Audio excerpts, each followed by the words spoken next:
The noon sun burned softly over Market Street, turning metal roofs into bright mirrors. Humans, aliens, traders, and workers moved in every direction, talking, shouting, bargaining. It was loud, messy, busy. Just another day inside the colony market. Then everything changed in one quiet moment. A small blue-skinned alien woman stepped through the crowd, holding a food pack close to her chest. Her clothes were worn, her hands shaking, and two thin children followed behind her. Their eyes were big, tired, and hungry. Some people looked at them. Most people turned away. Her name was Rolana, a widow from a distant world. She had been living in the lower district for months now, or as people whispered, surviving there. She walked toward a stall where a heavy human vendor stood. He was known for his loud voice, short temper, and strict rules. Rolana placed the food pack on his counter with shaking hands. I must return this, she whispered. The vendor raised an eyebrow. Return? After opening it? It was a mistake, she said, her voice barely a breath. I thought I had enough credits, but I cannot pay. The crowd grew quiet. A few aliens looked uncomfortable. Some humans smirked.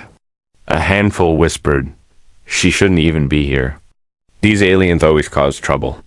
The vendor leaned forward, his voice cold and sharp. You think you can take food from my stall without paying? You think pity will feed your kind? Rolana stepped back, holding her children close. I am sorry. We will hungry, but I cannot take what I cannot pay for. Her children lowered their heads. One of them whispered, Mama, I am hungry? Her hands trembled harder. The vendor grabbed the pack and shouted, Get out before I call security. Fear flashed across Rolana's face. A deep fear, not of hunger, but of something darker. Something the crowd did not understand. She bowed her head, ready to run. But someone moved first. A human man stepped between her and the vendor. Placing a credit card gently on the counter. Charge it to me, he said. The vendor blinked. Mark, why are you getting involved in this? Mark didn't answer. He simply pushed the card closer. Rolana froze. Her children stared at him with wide, confused eyes. You don't have to do this, she whispered. I know, Mark said calmly. But I want to. She's lying, the vendor growled. These aliens, Mark cut him off. She tried returning the food instead of stealing it. That's more honesty than half the people in this market. The vendor grumbled, but processed the payment. Mark picked up the food pack and turned to Rolana. Her hands rose slowly, unsure if she should accept it. It's okay, he said softly. Take it, feed your kids. But instead of relief, Rolana panicked. No, she gasped. You don't understand. I cannot accept this. They are watching. They will think, no, please, take it back. Her voice cracked. Her children clung to her legs. Mark frowned. Who is watching? She looked around the market as if expecting shadows to jump out. Her breathing quickened. Her skin shimmered with fear. Then Mark noticed something strange. Faint red marks around her wrists, like old restraints. Before he could speak, she whispered, If I take help, they will call it a crime. Who? Mark asked again. Rolana shook her head. I cannot say. She grabbed the food pack anyway, held her children's hands, and disappeared into the crowd. Mark watched her leave, confusion growing. Why was she so scared? Who were they? Why did she look like she had been punished before? He turned to leave the market, but his comm device beeped. A message flashed on the screen. Unsigned, untraceable. Stay away from the Blue Widow. She is not your problem? Mark stood still. Someone was watching him too. Someone who didn't want him helping her. And that meant one thing. This was not about food. This was something much bigger. Something dangerous. And Mark had just stepped right into it. The colony sun was sinking when Mark walked back toward his housing block. But his mind was burning brighter than ever. Rolana's panic. Her shaking voice. The message on his comm device. Someone was definitely watching her. And now they were watching him too. He stopped under a street lamp and replayed. The message again. Stay away from the Blue Widow. She is not your problem. Who sends messages like that? Someone with power. Someone with eyes everywhere. Mark exhaled slowly. He couldn't forget the fear in Rolana's eyes. Fear that wasn't normal. Fear that came from experience. He knew that look. He had seen it on refugees from war zones, on survivors of disasters, the fear of punishment, fear of someone coming back. The next morning, Mark decided he needed answers. He went back to Market Street, pretending to browse tools, but in reality, he was listening. He heard two alien traders whispering, "The widow is cursed." No, she is being watched by the supply authority. I heard her husband vanished into the tunnels. Shit. Don't speak of it. They will hear. Each whisper was like a puzzle piece, but none fit. Finally, Mark approached a dock worker he knew, a rough but honest man named Tariq. "You ever heard of a blue-skinned widow?" Mark asked casually. Tariq stopped stacking crates and frowned. "You mean Rolana?" "Yes, people talk. But I don't." "Why not?" Mark asked. Tariq lowered his voice. "Because the last person who tried to help her was fired the next day.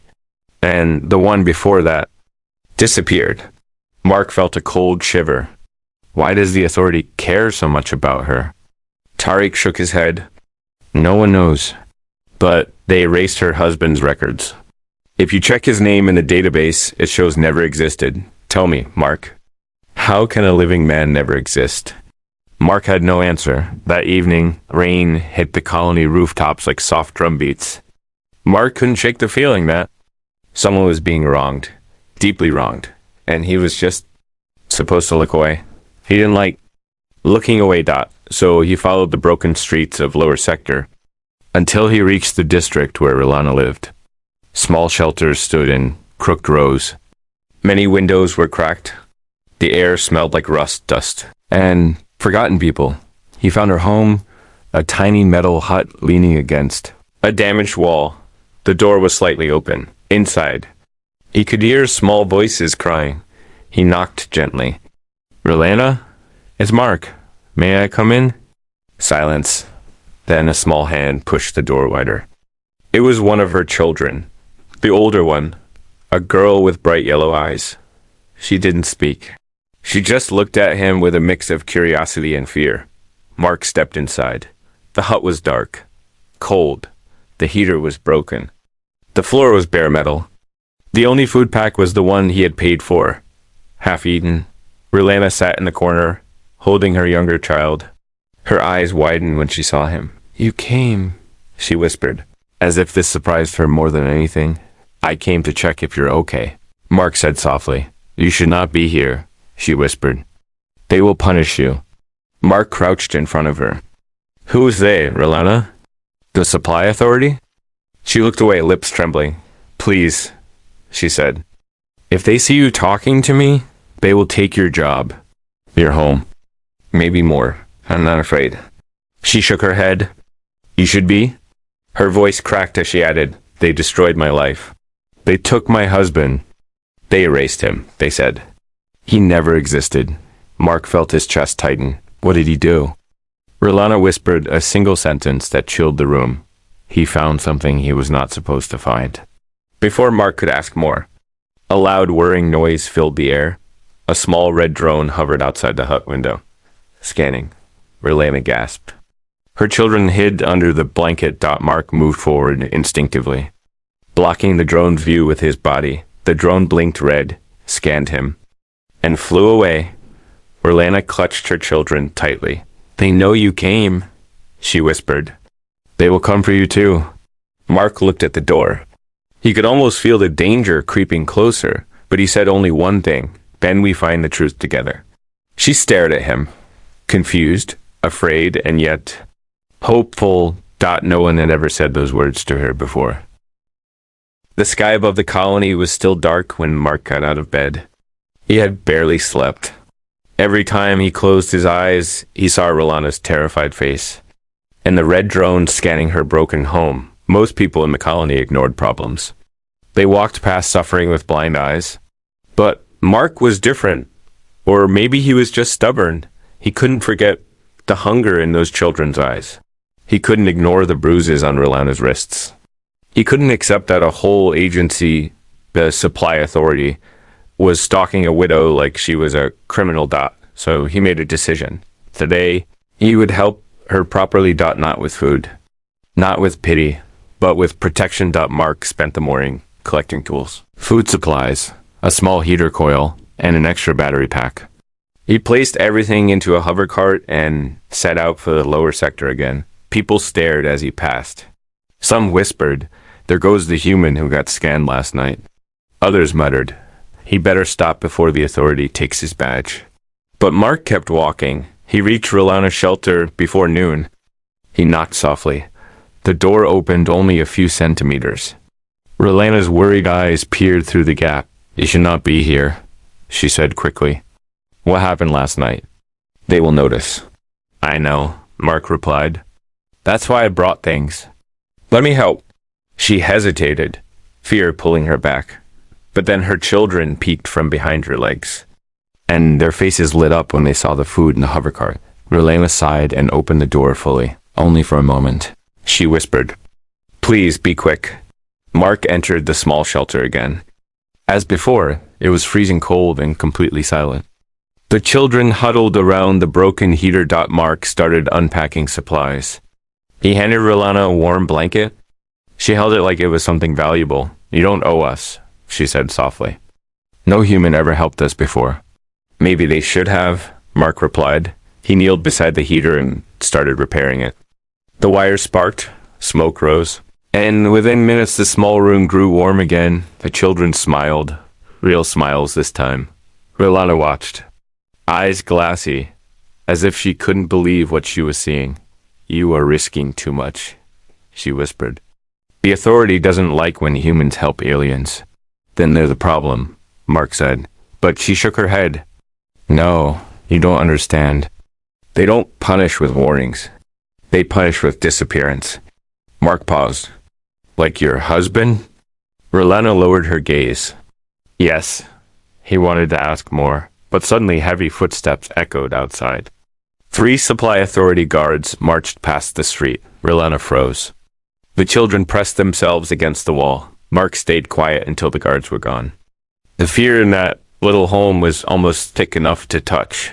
"See?" Rolana whispered. "They watch always. They wait for mistakes. That's why I'm here," Mark said slowly. "You shouldn't face this alone." She blinked at him, confused. "No human says things like that." "Well, I just did." After finishing the heater, Mark began fixing the loose metal wall panel, sealing gaps so cold wind wouldn't enter. Rolana helped him hand tools, though her hands shook every time she heard footsteps. The children sat nearby eating the food quietly, as if afraid someone might take it away. For the first time in months, warmth and normal sounds, fixing tools, children chewing, quiet breathing filled the shelter. Mark noticed something then. Whenever the children relaxed, Rolana relaxed too. Her entire world seemed tied to their safety. "Your kids are brave," Mark said. She nodded. "They had to be. My husband, he protected us for a long time. After he vanished, everything became danger." "What exactly happened to him?" Mark asked gently. Rolana opened her mouth to speak, but stopped. Sudden loud beep came from outside. Mark stepped to the door and peeked out. Black authority drone hovered above the shelter. Scanning the area again, Mark's comm device buzzed. A new message appeared. "Stop helping the widow. Last warning." This time the message wasn't just a threat. It was a promise. Mark felt anger rise inside him. Strong, clear, dangerous anger. He turned back to Rolana. "I'm not stopping," he said. Rolana stared at him, her eyes wide. No one had ever defied the authority for her. No human had ever stood beside her, but Mark did, and he wasn't walking away. Not now, not ever. The next morning, the human Evan woke earlier than normal. His mind kept replaying the night before. The frightened alien widow, Lyra, her child's quiet cry, the way she checked the shadows every few seconds, as if something dangerous waited there. He knew fear when he saw it, and Lyra was terrified of something she had not yet said. He brewed a simple cup of tea, grabbed the bag of tools he promised to bring, and walked toward the old building where Lyra lived. The streets were still half asleep. Only a few shop signs flickered on. A cold wind passed between the buildings, carrying dust and the dull smell of old metal. Evan paused at the corner, noticing a strange thing. A tall, thin alien man stood across the road, same one Evan had seen last night near Lyra's home. The man was pretending to look at a vendor stall, but his eyes kept checking the street leading to Lyra's building. The moment he saw Evan, he turned away and disappeared behind a broken fence. Evan felt a chill. Something was wrong. Very wrong. He took a deep breath and walked faster. When he reached Lyra's small home, he knocked softly. "Lyra, it's Evan." The door opened only a little. She peeked through with tired eyes, then quickly pulled him inside and shut the door. "You came," she whispered with relief. "Of course," Evan said. "I promised, and I brought tools. We'll fix the roof and that broken beam today." But Lyra was not looking at the tools. She was looking at the door, listening, waiting. Evan placed the tools down and said gently, "Lyra, who are you afraid of?" She froze. Her breath broke a little. She sat slowly on the old couch, her hands shaking. "It is better you do not know," she whispered. "It is safer for you." Evan sat beside her, careful not to make her feel cornered. "Listen, you don't have to tell me everything. But someone is watching you." "I saw him." Her eyes widened with fear. "You saw him?" She whispered. "Tall, thin, green skin with dark lines on the face?" "Yes." Lyra covered her mouth, holding in a small gasp. "That man is not a stranger," she said with a trembling voice. He knew my husband. After my husband died, he began visiting. At first he said he wanted to help, but soon he began asking for things, asking for money. Money we did not have. Evan's jaw tightened. "A debt collector?" Lyra shook her head. "Worse, a man with power. A man who takes what he wants." When I could not give him what he demanded, he said he would return for a different payment. Evan understood what she meant. He felt anger rise in him, hot and sharp. "He still comes," Lyra whispered. "He waits near my home. He follows sometimes. That is why I tried to return the food. I did not want to owe anyone anything." She looked at him with shining eyes. "I cannot risk another debt." Evan gently placed a hand on the table, not touching her, but close enough to show calm support. "Lyra, you don't owe me anything," he said quietly. "And that man, he won't hurt you while I'm here." Lyra shook her head quickly. "No, please, you must be careful. People like him, they are dangerous. They have friends. They have power." Evan gave a small smile. "And humans have stubbornness." A tiny laugh escaped her, weak but real. He stood and walked toward the window, peeking through the curtain. Across the street, the tall alien man was back. Watching Evan didn't look away. Then, with calm anger, he said, "Lyra, we're fixing your home today. Not just the roof, everything. You and your child deserve safety." She stared at him as if she wanted to believe him, but feared the cost. "Why?" she whispered. "Why help us?" Evan turned, meeting her frightened eyes with steady warmth. "Because someone has to," he said. "And because I won't let fear decide your life." Outside, the quiet danger waited in the shadows. But inside, for the first time, Lyra felt a thin spark of hope. Evan worked on the roof for almost an hour before he realized something. Lyra kept checking the doorway every few minutes. Even when she tried to help, her ears twitched, her hands trembled, and her eyes stayed focused on the street outside. Fear sat on her shoulders like a heavy weight. Her child. Little Aaron played quietly with a cracked metal cup. He glanced at the window often too, like he already learned danger. Lived outside. Evan tightened one last bolt on the support beam and climbed down. "All right," he said with a smile. "The roof won't fall on you anymore."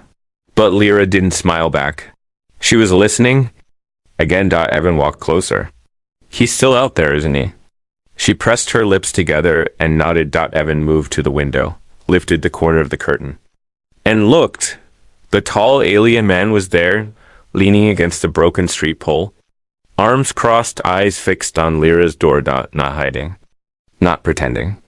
Just watching. Evan felt heat crawl up his spine. This man wanted her to see him. Lyra whispered, "He will come again tonight."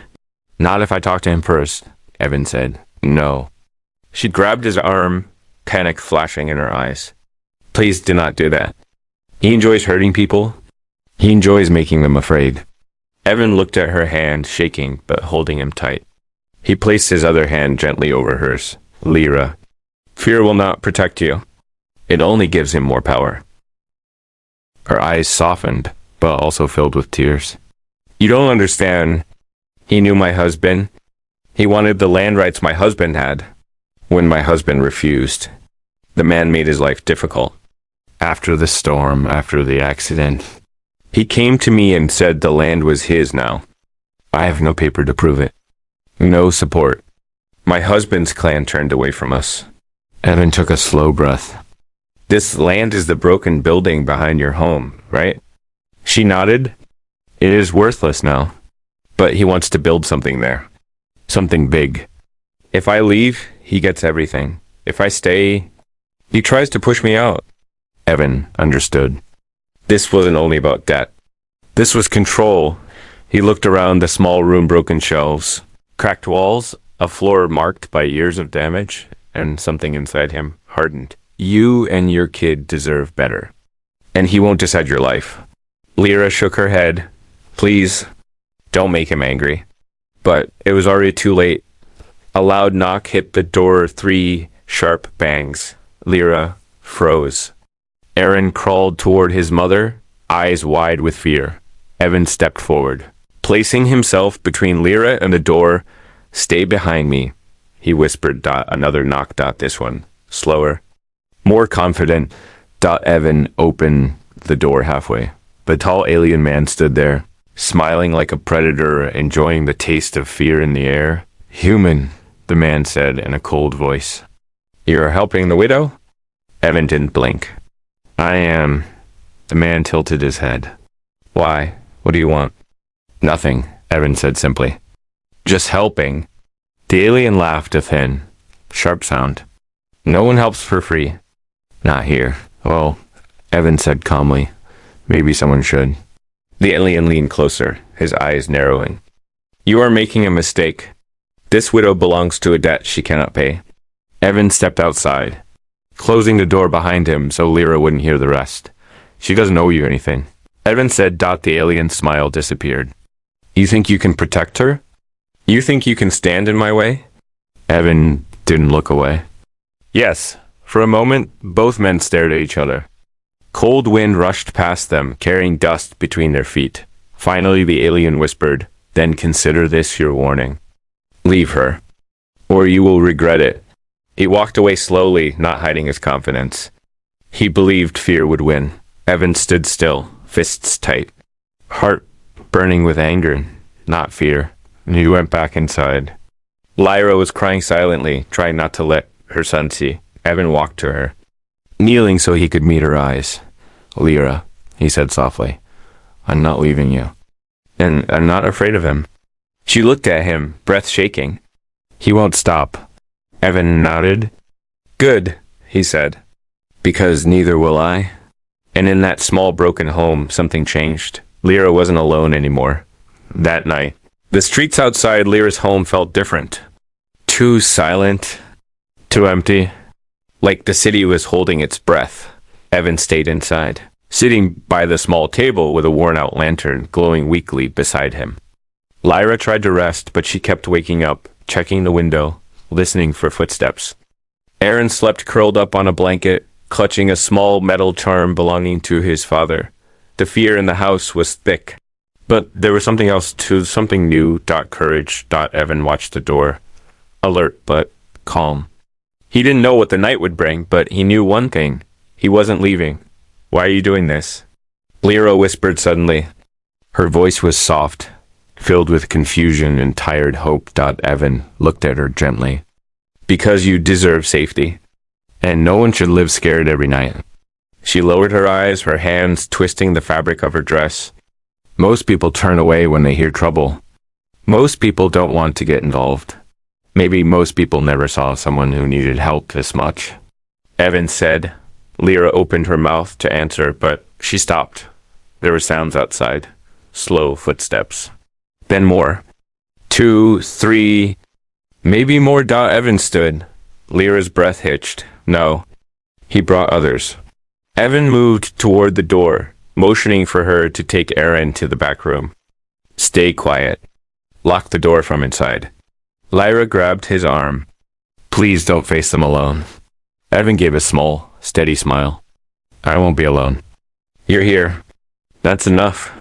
She hesitated, then pulled Aaron into her arms and hurried to the back room. Evan turned off the lantern, so the room went dark. The footstep directly outside. A hand hit the door slow. Mocking. Human, a voice called. It was the tall alien man. But behind him, other voices murmured. His friends. His muscle. Come out, the man said. We need to talk. Evan didn't move. Another knock harder. You think you can protect her? You think you can keep what belongs to me? Evan stepped toward the door and spoke through it calmly. She doesn't belong to you. And neither does her land? A loud laugh erupted from outside.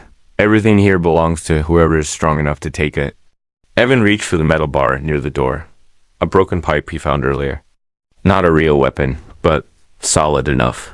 He opened the door, just a crack. 3 aliens stood outside.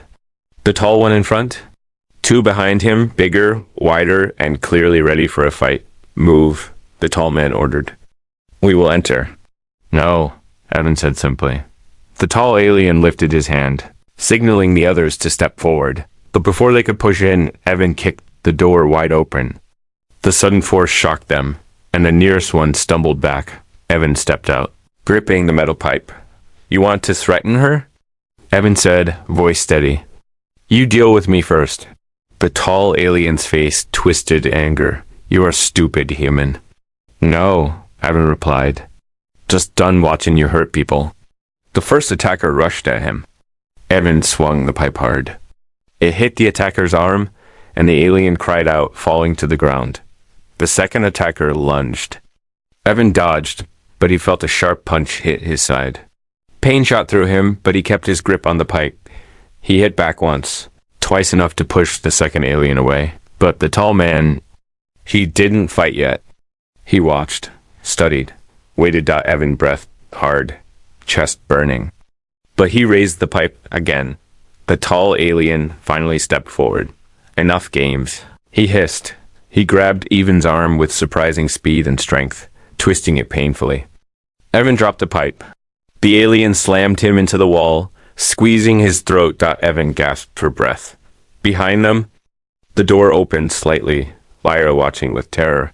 The tall alien saw her and smiled cruelly. After I finish him, he said loudly, making sure she heard, you and your child are next. Lyra shook her head, tears falling silently. Evan's vision blurred, but then he saw Lyra's face, her fear, her pain, her helplessness, and something inside him snapped. With all the strength he had left, ramming his shoulder into the alien's chest. The grip loosened. Evan punched him in the jaw hard enough to send the taller man stumbling backward. Evan fell to his knees, coughing. But he stood again. You're not touching them, he said through his shaking breath. The tall alien wiped blood from his mouth and stared at him with rage. This, he growled, is not over. He motioned for the others, and together they backed away into the shadows. Evan watched until they disappeared. Then he finally let himself fall to the ground. Lyra rushed out, dropping beside him, eyes full of fear and relief. Evan, are you hurt? He gave a weak but grateful smile. I'm okay. Just tired. She wiped the dirt and blood from his face with trembling hands. You fought for us, she whispered. No one has ever done that. Evan looked at her softly. I told you, you're not alone. And for the first time, Lyra believed it. Morning light slowly entered the broken room, touching the walls like soft fingers. Evan woke with a sharp ache in his ribs and a dull pain in his shoulder, but he was breathing and alive. Lyra sat beside him with a warm cloth, her eyes red from crying through the night. Aaron slept with his small hand resting on Evan's arm, as if guarding him. "You should have gone to a clinic," Lyra whispered. "And leave you here alone?" Evan answered with a small smile. "Not a chance." For the first time since he met her, Lyra didn't look scared. She looked steady, like the fear inside her had cracked open and something stronger was growing. But danger was not gone. Not yet. Evan pushed himself up, ignoring the pain. "He'll be back," he said softly. "Not tonight. But soon." "He won't let this go." Lyra nodded. She already knew that. "He's always been stronger than us. He has power, friends, money. I have nothing." Evan shook his head. "You have something bigger. You have truth, and you have me." Her eyes widened slightly. "And what is truth compared to him?" "Everything," Evan said. "And we're going to use it." She listened as Evan explained a plan. A simple one, a risky one. But the only one. They would not hide. They would not run. They would not wait for the next attack. They would expose him. Later that day, Evan walked through the city's crowded market. Aliens of many species were buying food, arguing over prices and fixing machines. The noise was loud, messy. Alive. Perfect. He climbed onto an old metal crate and called out, "I need help. A family is in danger." Some looked up. Most ignored him. He raised his voice. "A man is stealing land from a widow and threatening her child. Is this how we live now?" More heads turned. A small circle formed. Evan pointed at the tall, broken building where Lyra lived. "There is a woman inside that home who lost her husband in the storm. A man told her she must give him everything she has or she will be harmed. If she refused, he said her child would pay." Gasps spread through the crowd. Voices rose. "Who did this? What man? Where is he?" Evan looked around and said loudly, "You all know him. He walks around like he owns you. Like your fear belongs to him. People didn't need a name. They already understood, and like he expected." The tall alien man appeared. His eyes burned with rage as he pushed through the crowd. "You," he roared. "Human! You dare!" Evan didn't back away. He stood tall, even with his injuries. "This ends today," Evan said. "You threatened her. You hurt her family. You tried to take what wasn't yours. Everyone here deserves to know." The crowd looked at the tall alien man with new eyes full of suspicion and sharp judgment. He tried to laugh. "This human lies. The widow owes me land." "She gave it willingly." Evan raised his voice. "Then show the papers. Show proof. Show her signature." The man's face twisted. He had no paper, no contract, nothing, only fear. And fear was breaking. People murmured loudly now. Some stepped closer to the man. Others shouted, "Leave her alone. You're a thief. Get out of our district." The tall alien man finally saw it. He had lost, not to Evan, to the truth. He backed away slowly, hate boiling in his eyes. "This is not over," he hissed. "No," Evan said, "but your control is." The crowd followed the man, shouting until he disappeared into the lower streets. When Evan returned to Lyra's home, she was standing outside the door. Not hiding. Not shaking. Waiting. "You did it," she whispered. "No," Evan said gently. "We did it. You chose to stand."